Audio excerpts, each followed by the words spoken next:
এই সরকারের জনগণের কাছে দায়বদ্ধ নেই, এই সরকার জনগণ কর্তৃক ম্যান্ডেট প্রাপ্ত না, এই সরকার সংকট থেকে উত্তরণের একটা সরকার মাত্র। তার কাজই হচ্ছে একটা নির্বাচিত সরকার প্রতিষ্ঠিত করা, প্রথম এবং একমাত্র কাজ আমি মনে করি। জি, আমি আবার আসি একটু যদি রবিউল ভাই আপনার কাছে, আপনি যেটা অবশ্যই এটা আপনি একবার বলেছেন যে রাজনৈতিক দলগুলোর যে মানে বিরোধিতার কথাটা অনেক সময় দেখা যায় যে সমালোচনা থাকা সত্ত্বেও, যেমন বন্দরের কথাটা আমরা যেটা বলছিলাম, তারপর যুক্তরাষ্ট্র থেকে যে বোয়িং কেনার কথাটা আমরা বলছিলাম, গুরুত্বপূর্ণ। হ্যাঁ, এই জিনিসগুলোর ব্যাপারে যদি বিএনপি ক্ষমতায় আসে, এই সিদ্ধান্তগুলো আসলে কি হবে?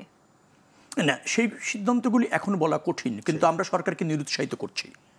আমরা বলছি যে রাষ্ট্রের এই বৃহত্তর যে স্বার্থের যে সিদ্ধান্ত অথবা রাষ্ট্রের অর্থনৈতিক লেনদেনের বড় ধরনের কোনো সিদ্ধান্ত এই সরকারের করা উচিত হবে না, বিকজ এই সরকারের জনগণের কাছে দায়বদ্ধ নেই, এই সরকার জনগণ কর্তৃক ম্যান্ডেট প্রাপ্ত না, এই সরকার সংকট থেকে উত্তরণের একটা সরকার মাত্র। তার কাজই হচ্ছে একটা নির্বাচিত সরকার প্রতিষ্ঠিত করা, প্রথম এবং একমাত্র কাজ আমি মনে করি। মনে রাখা দরকার, রাষ্ট্রে একটা নির্বাচিত সরকার থাকা বাধ্যতামূলক, কিন্তু কোনো পরিস্থিতির কারণে কোনো কোনো সময় থাকে না, সংকটকালীন সরকার হয়, অন্তর্বর্তীকালীন সরকার হয়, তত্ত্বাবধায়ক সরকার হয়, সেই রকমের একটা সরকার এটি।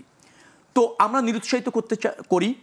তারপরও যদি সরকার এই রকমের নিরুৎসাহিত করার পরও যদি কোনো চুক্তি এরকম করে অথবা কোনো সুযোগ এরকম বহির্বিশ্বের জন্য উন্মুক্ত করে, আমরা পরবর্তীতে দেখেই যদি যে সেটা বাংলাদেশের স্বার্থ সংরক্ষিত হয়নি এবং সেই আপনার চুক্তিটি দেশের স্বার্থে হয়নি, অন্যের স্বার্থে হয়েছে, এবং সেই চুক্তির মধ্যে ধরেন কোনো ত্রুটি বিচ্যুতি রয়েছে যেটা জাতীয় স্বার্থ সংরক্ষণ করে না, নিশ্চিত করে না, তাহলে নিশ্চয়ই সেগুলি বিএনপি বাতিল করতে জনগণের কাছে দায়বদ্ধ থাকবে। বিকজ বিএনপি তো জনগণের কর্তৃক নির্বাচিত যদি দল, সরকারি দল হয়, তো তার দায়বদ্ধতা শুধু জনগণের কাছে এবং জনগণের প্রত্যাশা তার নির্বাচিত সরকারের কাছে।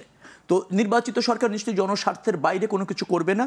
এই সরকারের ভুল ত্রুটি যদি ওইভাবে কোনো চুক্তির কারণে করে থাকে, নিশ্চয়ই বিএনপি সেটা সংশোধন করবে অথবা বাতিল করবে।